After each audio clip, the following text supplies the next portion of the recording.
আরে আপনি লাউ নিয়ে কি করবেন? প্রমাণ করমু খালি রেডি রে নিছ আই কেনে প্রমাণ কর। আব্বা আনে লাই তরমুজ লই আইছি নেন খান। কিয়া এটা তরমুজ? কা আনের কাছে কি অন্য কিছু মনে হইতে আছে? না না না, আর কিল্লাই অন্য কিছু মনে হইব? আর কি স্মৃতি শক্তি আসেনি কোনো? তাইলে বিসমিল্লাহ বলি খাই ফেলান। কিয়া এটা কেমনে খাবো? দেখছেন নি আম্মা, দেখছো নি নীলা আব্বা ধরা পড়ে গেছে। আই বলছি না হেতেনের স্মৃতি শক্তি যায় না, হেতেনের লাউ চিনি ফেলছে। আই কাটি দিছি। দ এইটা তরমুজ কে? জি আব্বা, পতেঙ্গার তরমুজ।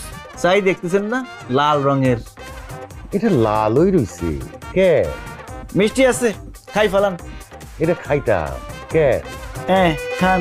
বোঝনা কোনটা ঠিক কোনটা ব্যাঠিক কোনটা ঠিক কোনটা ব্যাঠিক। দেখছো আর আবার সত্যি সত্যি স্মৃতিশক্তি চলে গেছে। নাইলে যেই লোক দুই চোখে রান্না করা লাউ দেখতে পারতো না, আজকে কাঁচা কাঁচা চিবাই চিবাই খাই ফেলছে। তরমুজটা আর কাছে দেন, আর ফিস ফিস করণের দরকার নাই। এমনে খাইলাই ভাবি আমনে খান। একলা খাইম কিল্লাই চাচা চাষি লই আমনেও খান।